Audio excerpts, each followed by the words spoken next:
Bonjour à tous, merci de nous retrouver pour ce nouvel épisode de MMA Time. Bonjour à tout le monde. Alors aujourd'hui au programme on a 4 parties. En premier lieu on va traiter l'UFC on Fox 18, l'événement du week-end dernier, qui a vu pas mal de combats intéressants, notamment la victoire expéditive de Johnson. On reviendra dans le détail tout à l'heure. Dans la deuxième partie, on va traiter de l'actualité la plus brûlante, c'est l'UFC 196 qui se transforme en UFC Fight Night 82. Dans la troisième partie, on va parler de Ronda Rousey et toute son actualité. Le Saturday Night Live qu'elle a fait le week-end dernier, tous les films qu'elle a à venir, un peu tout ce qu'elle va faire dans les mois qui viennent. L'intervention de sa mère sur le podcast Submission Radio en Australie. Ouais, absolument, c'était super intéressant. Et enfin, en quatrième partie, il y aura une petite série de news qu'on va vous balancer. Et on va aussi faire un petit jeu de pronostics entre Tony et moi. On va voir qui a les bons résultats pour l'UFC Fight Night 82, donc du week-end prochain. Tony, je te laisse la parole. Donc là, on va attaquer tout de suite la main card de l'UFC Fight Night qui s'est déroulé ce week-end. On va faire dans l'ordre des combats les plus importants et puis après si on a le temps on partira sur la preliminary card et les early prelims. Ouais. Tout de suite on va attaquer avec le sérieux. Hein. Donc, le premier combat, ouais. Johnson contre Bader. Expéditif. C'est le moins qu'on puisse dire. 1 minute 26. Moi perso j'ai quasiment presque rien à dire dessus tellement Johnson a été bon Ouais. et Bader a été mauvais en fait. Tu connais Johnson, tout le monde sait que en termes de puissance pour te mettre KO, c'est celui qui a le plus d'efficacité pour le faire. Et Bader est bon sur les takedowns et en étant patient et justement dans une optique de démolition. Donc son game plan, il l'avait dit, Johnson, il y avait deux solutions. Soit il partait direct pour un takedown, soit il était un peu plus patient. Là, il s'est précipité, pas comme un idiot, mais je sais pas si c'était la pression, la peur, ou il s'est jeté mal dans ses jambes. Il a plaqué très bas, il a complètement raté. Il s'est retrouvé tout de suite au sol. Au début, il a bien résisté à la soumission que tentait Johnson, si j'ai pas Non, compté. c'est l'inverse, c'est Bader qui a tenté une Kimura, mais, Ah oui, excuse-moi, d'accord. mais il avait aucune prise sur le Voilà, corps il de avait pas Johnson, de donc prise. c'était pas possible. Et au final, Johnson l'a démoli au sol et fin du combat. On attendra Johnson contre le vainqueur de Cormier-Jones. Ouais, c'est ça, ouais. Bah, Johnson, c'est vraiment installé comme le numéro 3 de la catégorie. Pour moi, il est devant Gus désormais. On a John Jones, toujours l'homme à battre. Il est invaincu malgré tout. On a Cormier, qui s'est détaché, qui a vaincu Johnson, qui a vaincu Gustafsson. Et désormais, pour moi, en numéro 3 clair, c'est Johnson. Pour moi, il est devant Gus maintenant, devant Alexander Gustafsson. D'ailleurs, je veux pas te mettre en porte-à-faux, mais là, Gustafsson, il a déjà un prochain combat qui est prévu ou pas? Je crois pas qu'il y ait de combat annoncé, pas encore, non. Donc pour le moment, de toute façon, on n'aura même pas, enfin lui, il n'a même pas la capacité de revenir Non, en possible numéro 3 tant qu'il a pas. il sortait d'une guerre contre Cormier, donc il a eu, je crois, 3 ou 4 mois d'arrêt, et donc le temps qu'il prépare tout ça, effectivement, il n'est pas encore dans les prévus. Donc ouais, sur ce combat-là, moi je voudrais revenir effectivement sur le mauvais plan de Bader. Bader, ce qu'il a fait, il avait deux options, tu l'as dit très justement. Il avait l'option ultra agressive pour essayer de surprendre Johnson, et il avait l'option attentiste, l'option de la peur, essayer de canaliser un peu cette puissance, de canaliser le knockout power de Johnson. Il a choisi la première option, sauf que, comme tu l'as dit encore très justement, il s'est vraiment précipité, il a mal jaugé la distance, il s'est jeté dans les pieds carrément sans aucune préparation dans son attaque, parce que quand on va faire un takedown, tous les lutteurs vous le diront bien mieux que moi, quand on va faire un takedown, il faut le préparer. Et a fortiori dans un sport où il y a du contact comme le MMA, il faut le préparer, l'amener avec des combinaisons, avec du striking. Lui, il s'est directement jeté dans les pieds, enfin c'était évident, c'était grossier, il était dans une distance bien trop grande. Il s'est jeté dans les pieds de Johnson. Et surtout, c'est ce que je te disais tout à l'heure, moi je lui reprochais pas d'avoir fait un takedown en fait. Ouais. Le problème, c'est que j'aurais aimé le voir prendre d'abord la température pendant au moins 1 minute, faire le tour de la cage, jauger la distance, essayer de prendre le contrôle de l'octogone dans le centre, dans le déplacement. De toi qui a beaucoup progressé en boxe. Ouais. Voilà, ou essayer de fuir. Et bien sûr, dans le combat, tenter un takedown, mais tenter un takedown quand t'es à bonne distance raisonnable. Là, il est trop loin, il lui plonge dans les tibias. Ouais, il lui plonge, exactement. Donc, dans les chaussettes. Ouais, et d'ailleurs, c'est pour ça que tu vois bien, d'ailleurs, la tête de Bader arrive complètement sur ses pieds. Quasiment, et Johnson est complètement la tête au niveau de ses fesses en fait, par-dessus lui. Ouais, c'est ça, mais Johnson est un tel striker et à un tel niveau en boxe que les gens oublient qu'il a un background de lutteur. Il est formé, c'est un lutteur universitaire de bon niveau. Il est formé à la lutte, donc ça, c'est clairement pas quelque chose qui va le surprendre. Il sait défendre des choses comme ça. Donc ouais, tu parles du game plan de Bader qui était très mauvais. Ensuite, c'était du Johnson classique. Hein. Il a terminé ça en 1 minute 26, une puissance phénoménale. Il l'a assommé, tout simplement. Il a réussi à l'assommer.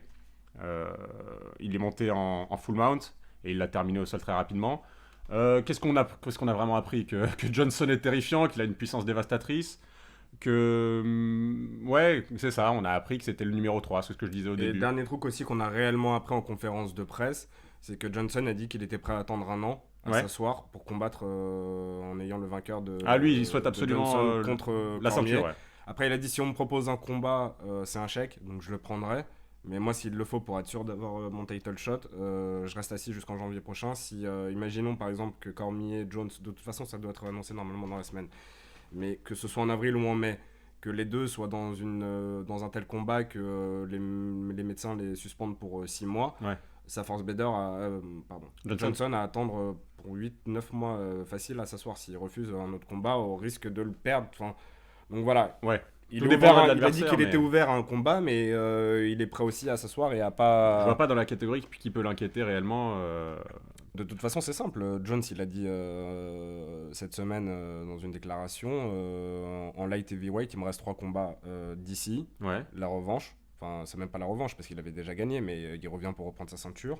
Il a mis en numéro 2 Johnson, parce qu'il estime qu'il lui doit un combat après ce qui s'est passé l'année dernière quand il a été suspendu et que son titre lui a été retiré.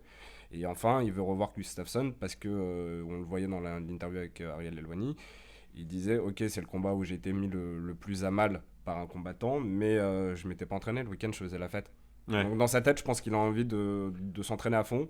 Il en c'est le combattant qui lui a posé le plus de problèmes en plus. Donc ouais, il enlève rien au mérite de Gus, hein, mais c'est juste, il dit voilà, je veux voir ce que moi je vaux quand je suis à mon top niveau. Donc bien sûr. Il estime qu'il a ces 3 combats-là et après, direction les poids lourds. Ok, bah, je pense qu'on a à peu près tout dit sur ce combat. Hein. C'était assez court, mais le combat lui-même était assez court. Hein. En enchaînement, on va sur les poids lourds directement. George Barnett contre... voilà, absolument. Là, on passe sur les poids lourds. Ben Rothwell. Barnett contre Rothwell. Donc, tu veux commencer ? Non, je t'en prie, vas-y. Alors, attends, juste je retrouve mes fiches. Donc, qu'est-ce qu'on peut dire sur ce combat ? C'est simple. Si tu veux réfléchir avant, et moi je sais ce que je vais dire, c'est que... alors tout le monde est en train de dire que c'était exceptionnel la soumission de Rothwell, je suis d'accord, elle est belle, je suis pas assez spécialiste après en jiu-jitsu pour moi estimer que genre techniquement c'est comme au foot, je pourrais dire que là c'est fou ce qu'ils viennent de faire comme but. J'arrive à comprendre que c'est beau et que Barnett, c'est la première fois qu'il est soumis, donc c'est quelque chose d'exceptionnel. Ce qui m'a plus marqué dans le combat, moi, c'est que Barnett était super efficace dans son jab, il le touchait énormément, donc pareil, un tout petit peu de précipitation parce que tu voyais Rothwell le chauffer et lui dire viens, il aurait pas dû aller l'engager. Il aurait dû continuer à lui mettre des jabs parce qu'il faisait un bon travail. Et deuxièmement, Ben Rothwell, il était super en pression. Il venait vraiment sur lui à chaque fois. Et d'ailleurs, Joe Rogan le disait, il est en southpaw, il se tient en garde de droitier, il est face à lui. C'était très bizarre ça, ouais. C'était super bizarre, mais n'empêche qu'à chaque fois, il coupait toujours la distance, il venait sur lui, il l'étouffait. Donc moi, c'est ça que j'ai vu. Après... je suis pas fan des combats des poids lourds parce que contrairement à des Dominic Cruz, j'aime bien quand ça bouge, quand c'est un peu plus beau. Là c'est pas tôt, c'est lourd quoi. Et c'était assez lourdeau les deux effectivement. Ouais. Barnett, je l'ai trouvé plutôt à l'aise au début. Comme tu l'as dit, il a contrôlé le combat avec son jab. Rothwell dégageait plus de puissance. Hein. Malgré tout, il dégageait plus de puissance. Il avait l'air plus physique. Mais tu avais le sentiment qu'il encaissait bien les coups par contre Barnett. Tu voyais la puissance des coups de Rothwell, mais tu avais l'impression qu'il était capable. Comment te dire, il faisait pas trop de grimaces. Les impacts des coups qu'il a pris. T'avais pas le sentiment que ça le marquait trop en fait. Ouais, c'est un combattant très expérimenté, hein. Il a 38 ans, il a je ne sais combien de combats à son actif, Barnett, donc c'était pas ça qui allait l'impressionner. Mais pour revenir sur ce combat, ouais, c'est... je sais pas, il y a quelque chose qui m'a interloqué. Ce combat, il était lent, il était pas clair, on voyait pas exactement ce qui se dessinait. Il y avait Barnett qui contrôlait un petit peu avec son jab, Rothwell qui essayait de se positionner avec une garde un peu imprécise, un coup, comme tu l'as dit, en fausse patte, un coup en droitier, un coup complètement de face. Ce qui est c'est jamais recommandé ça en boxe ou en striking, on peut pas se mettre de face comme ça avec les jambes plates et face à son adversaire, on est une cible trop facile. Et puis sur sa soumission, ouais, là j'ai vu de l'explosivité que je soupçonnais pas, et j'ai vu une efficacité. Ça m'a fait penser la manière de Barnett de se faire avoir, ça m'a fait penser à la manière dont Kane s'est fait avoir contre Werdum. Il s'est jeté dans la gueule du loup et il s'est fait attraper et là c'était fini en quelques secondes avec la pression vraiment importante de Rothwell. Mais c'est ça qui est marrant, tu vois. Finalement, on va en venir aussi sur le combat de Sage Northcutt. Ouais. Mais j'ai l'impression que le maître mot pour les 3 gros combats, disons, de cette carte ce soir-là, ça a été la précipitation. Ouais. T'as Sage Northcutt qui avait pas besoin d'amener au sol, on débriefera après, mais Barnett qui s'est précipité. Il aurait pu encore continuer la distance, jouer et pourquoi pas aller voir la décision, j'en sais rien, mais éviter la puissance de Rothwell. Bader qui a tiré direct à 30 secondes pour le takedown. Et finalement, tu as tous l'impression de te dire bah, vous y allez trop vite. Soyez plus patient. Après, on n'est pas dans la cage, et peut-être des fois c'est plus compliqué à faire, je sais pas, ou tu sens le coup, t'as envie d'attaquer, je sais pas, mais en tout cas, quand tu es extérieur à ça, t'es pas dans le feu de l'action, que tu as le temps de le voir, tu as envie de lui dire bah, attends. Pose ton jeu, sans les choses venir, jauge-le. Et une fois que tu l'as jaugé, voilà, tu peux y aller. Ouais, c'est ça. Bon, je pense que c'est à peu près tout sur ce combat. On a dit tout ce qu'il y avait à dire. On voulait enchaîner directement ensuite sur le combat de la soirée. Il a été choisi comme tel par l'UFC. Nous aussi, pour nous, c'était le combat de la soirée. Ouais. On a vu 2 combattants qui nous ont plu, surtout l'un des deux. On va dire la vérité. Surtout l'un des deux. Donc c'est le combat entre Jimmy Rivera et Yuri Alcantara. C'est le combat de la soirée. C'était un combat en lightweight. Alors Rivera, c'est le sosie de non, c'est pas en lightweight, pardon. Excuse-moi, je crois que c'était Non, c'est en bantamweight. Bantamweight. C'est bantamweight.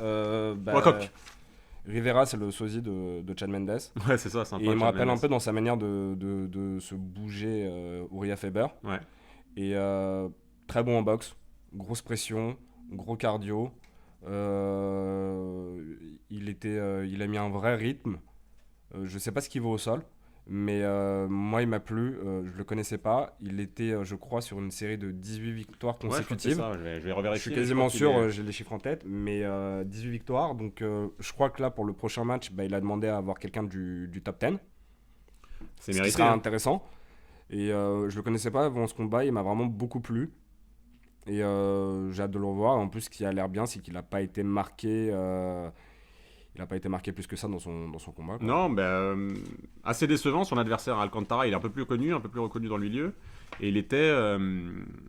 Il s'est réveillé trop tard. C'était trop peu, trop tard. Il s'est réveillé vraiment en fin de 3e round, quand Jimmy Rivera avait déjà mis la pression, avait contrôlé l'octogone, avait contrôlé le combat avec sa boxe.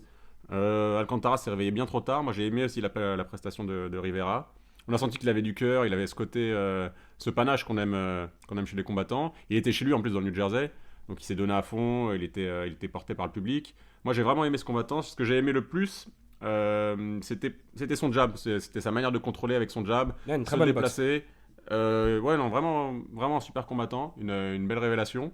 Après, il va falloir le voir contre un combattant du top 10. On l'a encore vu contre personne de réellement. C'est ça que je me suis dit en fait. Pendant le combat, je me suis fait exactement la même réflexion. J'aime beaucoup, il a un bon niveau. Ouais. Imagine-le face à Cruz. Ouais, non, c'est. Non, mais c'est le jour et la nuit. Je me suis fait pendant 2 secondes la réflexion, le déplacement et tout. Même contre Dillashaw. Hein. Mais justement, je me suis dit déjà, voilà le niveau de Dillashaw, mais vois ce qu'a proposé Cruz à Dillashaw. Ouais. Mais Rivera face à l'un des deux que je ne connaissais pas et que j'aime beaucoup, et je serais intéressé de revoir maintenant tous ses prochains combats. T'as l'impression qu'il y a une vraie différence. Si tu me permets, je vais donner le. Donc, il a 3 victoires là, consécutives à l'UFC. Ouais. Et en tout et pour tout, il a 18 victoires consécutives. Ouais. C'est ça? Non, plus même. 19 victoires consécutives. Il était à 18 avant le combat et 19 avec le combat. Ouais, toutes compagnies confondues. Mais 3 victoires consécutives à l'UFC. Donc je pense qu'il serait intéressant de le voir désormais avec un adversaire d'un plus gros calibre. Ouais, top 10. Mais ce qui serait bien, ce serait justement, contrairement à ce qui a été fait avec Sage Northcutt et les observateurs l'ont dit, c'est que là, il a 26 ans, Rivera. Donc il est jeune sans être jeune pour le sport. Mais disons qu'avant d'atteindre des combattants du top 5, moi j'aimerais bien qu'il ait 28 ans. C'est-à-dire qu'on fasse comme à la boxe, l'UFC prenne le temps de le construire petit à petit. Bien sûr, ouais. Sage Northcutt, il a été, tant mieux, il est super actif, il voulait un 3e combat avant ses 20 ans. Il s'est un peu brûlé les ailes. L'UFC lui a un peu brûlé les ailes, il s'est un peu brûlé les ailes tout seul. Vera, il avait soi-disant, c'est pas soi-disant, il avait une excuse qui a fait que... Il était blessé, c'est ça? Il était blessé, il était malade, il était sous antibiotiques. Mais ce que je veux te dire, c'est que... Rockhold était malade aussi, hein, et la performance qu'il a... Voilà. Et après, moi, je te dirais pourquoi lui a estimé que ça avait influé sur sa performance. Mais ils font partie des combattants. Brian Ortega, ouais. Yair Rodriguez, Jimmy Rivera. Sage Northcutt. Et là, c'est les 4 qui viennent à l'esprit, mais il y en a d'autres. Je crois qu'Almeida, il est encore jeune, non? Thomas Almeida, très jeune, ouais. Je crois qu'il a 21 ou un truc comme ça. 21 ans, ouais. C'est parmi la future élite de l'UFC, du MMA, et j'ai envie j'ai envie de les voir très vite au sommet, d'accord, mais il faut pas non plus qu'ils brûlent les étapes. Par exemple, là, ce que fait l'UFC avec Mickey Gall, c'est un combattant qui a été recruté dans Looking for a Fight. Ce sera normalement le futur opposant de CM Punk quand ils auront quelle est la fameuse date du combat. Mais là, il va être sur le prochain UFC qui arrive ce week-end. Il a 24 ans, Thomas Almeida. Voilà, donc il est jeune. Il arrivera sur l'UFC entre Thompson et Hendricks ce week-end, Mickey Gall. Et il est en combat de early prelims. Ils lui ont mis quelqu'un, voilà. Tranquillement, ils vont l'amener, ils vont le montrer un peu au public et ils vont prendre le temps de le construire. Et ça, je trouve ça intéressant. C'est dommage des fois de prendre des jeunes qui sont effectivement super talentueux. Et tout le monde l'a dit, on en reparlera dans 30 secondes quand on va faire Sage Northcutt. Il a que 19 ans, c'est pas grave. Bien sûr. T'étais à 7 victoires, maintenant t'as 7-1 ton truc. Tout le monde t'a un peu charrié parce que t'as tapé soi-disant vite. Lui disait qu'il était malade et que les antibiotiques, il avait du mal à respirer, que c'est pour ça qu'il a tapé vite, qu'il sentait vraiment pas lui-même et qu'il était lourd sur ses appuis. Et qu'il avait les jambes en coton. Maintenant, justement, construisez-les doucement. Petit à petit, ouais, je suis d'accord. Il faut pas brûler les étapes. Je suis absolument d'accord. Sur ce combat-là, après tout, ça va. On a dit à peu près ce qu'il y avait à dire. On a commencé déjà à parler du combat entre Barberena et Northcutt. On va continuer. Ouais, on va continuer. C'est un combat très très intéressant à plein de niveaux. Alors il y a le ressort psychologique, bien sûr. Il y a Northcutt qui était le petit chouchou, la nouvelle star du. On a découvert qu'il était non seulement le chouchou, mais aussi la personne la plus haïe. Sur Twitter, évidemment, ouais. Sur Twitter, quand il a perdu, les combattants. L'un ne va pas sans l'autre. Ouais. Enfin, il y a eu moitié des combattants qui ont pris sa défense. Par exemple, Cerrone lui a dit viens t'entraîner avec moi, tu vas remonter, t'inquiète pas. Et d'autres combattants, j'ai plus les noms en tête, mais qui ont dit c'est pas grave. Et Barberena et d'autres qui sont mis à le charrier en disant c'est ça, l'UFC, votre nouvelle recrue, votre pépite, le futur. Donc. C'est les deux, exactement. Ouais. Le revers de la médaille, un peu à l'image de ce qu'a subi Ronda quand elle a perdu. Énormément de gens qui l'attendaient au tournant. Si Conor venait à perdre, je sais même pas. Parce que là, on parle de gens qui vont se déchaîner sur Twitter. De Dana. Exactement, ouais. C'est le fait, j'ai l'impression qu'il soit aimé, tu vois, par Dana et un peu protégé, mis en avant par Dana, qui fâche les autres. Parce qu'il a une bourse qui est supérieure aux autres, Northcutt. Il est, pour un gamin de 19 ans, il est mieux payé que la plupart des combattants de la compagnie. Ouais, mais comme il le dit, il a des combats plus ou moins sur mesure. Il amène du public à partir du moment mais il amène exactement... ça fout procès. Exactement, il s'entraîne dur et il amène d'un point de vue marketing une plus-value à l'UFC et aux télés qui le diffusent quand c'était sur Fox le week-end dernier ou quand c'est en pay-per-view, pardon. Donc ouais, sur le combat lui-même... Sachant que juste, excuse-moi de te couper, mais 2 jours avant, Sage Northcutt a dit qu'il était aux urgences. Ah, carrément. Pour qu'on lui prescrive des médicaments, enfin des antibiotiques. Donc il n'était pas aux urgences en train d'agoniser, mais il était malade. Il a pris son combat dans une catégorie de poids supérieure parce que justement ses entraîneurs lui avaient dit vu que tu es malade, c'est bien, tu n'auras pas à faire un weight cut. Donc peut-être que tu récupéreras plus facilement. Parce que tu étais malade. Ouais, il a combattu à. Il n'était pas dans des dispositions. En welterweight et non en lightweight comme d'habitude. Il n'était pas dans des dispositions idéales, quoi. Ouais. Le combat lui-même, moi j'ai trouvé un Sage plutôt pas mal au début. Comme d'habitude, athlétique, explosif, puissant, rapide. Il était dans un gameplay intéressant. Il était offensif. Et puis rapidement, il s'est fatigué. Je sais pas, à peu près à la 3e minute du premier round, il a commencé un petit peu à faiblir. Barberena s'est installé dans le combat tranquillement. Il a un peu fait de dirty boxing. Il était un peu plus vicieux, un peu plus malin. Il l'a amené dans le clinch. Et ensuite, donc début du 2e round, si je dis pas de bêtises, c'est le moment où Sage prend une sorte de risque inconsidéré, un coup de pied retourné circulaire de je ne sais quoi, où il se retrouve au sol sans aucune raison en fait. Il s'est amené au sol lui-même en position de défense. Et là, Barberena, qui est un assez bon combattant en jiu-jitsu brésilien, c'est à ce moment-là qu'il a commencé son vrai combat. Le vrai combat de Barberena a commencé à ce moment-là. Il est arrivé sur Sage qui était au sol, et il a commencé à le travailler, et c'est le moment exactement où il y a eu cette fameuse soumission, mais cette arm triangle, c'est ça, si je dis pas de bêtises, un triangle avec le bras. Et beaucoup de gens ont été surpris que Sage soit soumis aussi rapidement et qu'il tape aussi rapidement. Parce que si vous regardez bien la scène, le bras de Barberena, donc quand il amène comme ça le bras de Sage collé à son oreille, il était du mauvais côté. Donc habituellement, quand on voit cette soumission, le corps est du même côté que la soumission. Et là, c'était l'inverse. Et donc personne ne comprenait pourquoi Sage avait tapé aussi rapidement. Mais ce que les gens ne savent pas, c'est que si je parle sous le contrôle des experts qui nous regardent, c'est que la pression peut malgré tout être mise, être installée avec le corps en décalage, en side control et non en contrôle complet. Bah d'ailleurs, Luc Thomas disait un truc super intéressant à ce sujet-là. Ouais. C'est-à-dire qu'il disait il y a énormément de gens qui ont déjà tapé sur une soumission pareille. C'est pas la fin du monde et c'est pas une honte. C'est pas du tout en fait, une honte, bien au contraire. Ouais. Il tape exactement à l'âge de Northcutt, dans les mêmes conditions que Northcutt, mais il tape dans des petites ligues. Il tape pas à l'UFC en fait. Exactement. Et il dit c'est pas grave. Combien de personnes qui pratiquent le Jiu-Jitsu ont de... Et ça, je trouvais ça super intéressant comme analyse. C'était de te dire, effectivement, combien de personnes qui ont pratiqué tapent toujours dans des circonstances complètement débiles. Ouais. C'est pas grave, c'est juste que tu apprends, tu défendras mieux la fois suivante, tu auras moins peur, tu prendras plus ton temps, tu feras la position du coude qu'il faut avec la position du bras et la tête pour reprendre ton souffle. Mais surtout, ça arrive pas avec l'exposition de l'UFC. Et donc, effectivement, tout le monde est plus critique et plus méchant avec toi quand parce qu'il il est sous les projecteurs, ouais, absolument. Mais d'ailleurs, c'est intéressant. Donc, on parlait de ressorts psychologiques, on parlait de plusieurs choses. C'est un gamin de 19 ans. Il faut se rappeler de qui vous étiez quand vous aviez 19 ans. Moi, je me rappelle de comment j'étais. Et le gamin, c'était son combat, son 3e combat en 3 mois. Il faut pas perdre ça de vue. C'est quelqu'un qui est en train d'apprendre. Il est très très jeune. Regardez l'âge des combattants, l'âge des champions, l'âge des combattants de top 10 dans chaque catégorie.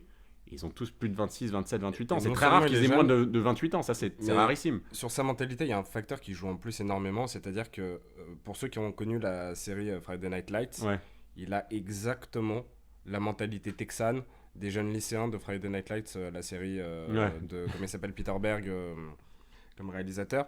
Il appelle tout le monde Mister. Dès qu'il fait une interview, il dit Mister. Donc je pense qu'il appelle même son père Mister. Ouais. Il est ultra poli, il est toujours content, genre il pleut, c'est génial. C'est un clean teen. Ouais. Donc à 19 ans, il n'a pas encore... il a la bague de pureté et tout ? Non, il n'a pas la bague de pureté, mais il fréquente pas des filles encore, il connaît pas, il est toujours content, il est toujours souriant, il pleut, il est content, il neige, il est content, il a une défaite, c'est pas grave, je reviendrai mieux que jamais. Donc, c'est un gamin de 19 ans. Ouais. Ce qui est bien, c'est que visiblement, lui, en tout cas, se laisse pas... Oui, mais tu pourrais avoir aussi la personne qui va intérioriser énormément la défaite, et qui va très mal la vivre, et qui va avoir du mal à passer outre parce que t'as tout le monde qui se déchaîne autour de toi. Ouais. Et là, il a perdu justement exactement en fait avec les défauts de ses qualités. C'est-à-dire que c'est quelqu'un qui est super enthousiaste, qui va très vite, qui est explosif et qui te roue de coups l'adversaire dans le round 1. Il a tapé très vite. Et puis tu te dis comment est-ce qu'il va être derrière le combat ? Finalement il a pris un choc. Sur les réseaux sociaux ça va, il était toujours souriant, toujours. Direct, il a fait une vidéo. Tout va bien. Je reviendrai plus fort que jamais. Monsieur Cerrone, merci pour votre message.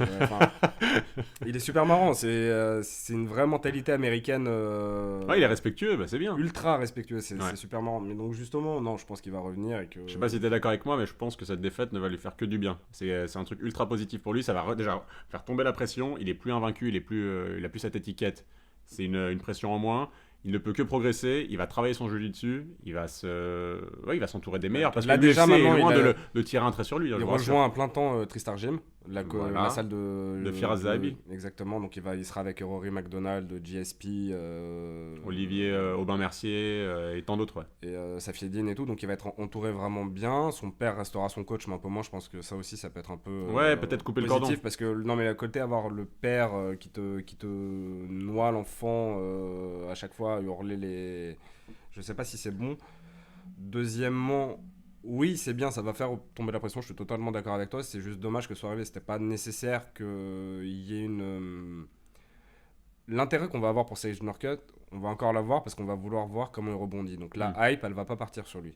C'est juste qu'il a une défaite, c'est juste un tout petit peu dommage. Soit il aurait pu faire comme finalement Verdum qui a refusé de combattre parce qu'il était pas à 100%, ou alors attendre et pas vouloir forcément combattre absolument avant ses 20 ans. Ouais, ça c'était... Il a fait le pari, il a perdu, ça arrive. Mais moi je pense très sincèrement qu'il va revenir. Ses qualités sont trop importantes pour qu'il ne revienne pas. J'ai toute confiance en lui, moi. Vraiment, c'est quelqu'un que j'aime bien. Ensuite, donc il y avait aussi un autre combat dont on voulait parler. Safiedine Ellenberg. Absolument, Safiedine Ellenberger. C'était un combat en welterweight. Je te laisse prendre la parole. Moi, c'est un combat que j'ai vraiment apprécié aussi, très technique. On va le faire rapidement parce que de toute façon, là aussi, il n'y a pas tant de choses à dire finalement. Il a extrêmement bien géré sa garde. Il a extrêmement bien géré la distance, Safieddine. Il a mis tous les coups de pied qu'il fallait pour détruire Ellenberger. Ellenberger, ça fait un moment, je trouve que... Qui stagne. Entre guillemets, pas qu'il stagne, c'est juste l'ombre de lui-même. Il a eu la même défaite en août dernier, je crois, face à Thompson, qui est un peu dans le style de Safieddine. Très bon kickboxer. Là, pareil, il changeait sa garde, il revenait un coup droitier, un coup gaucher. Il gérait bien la distance.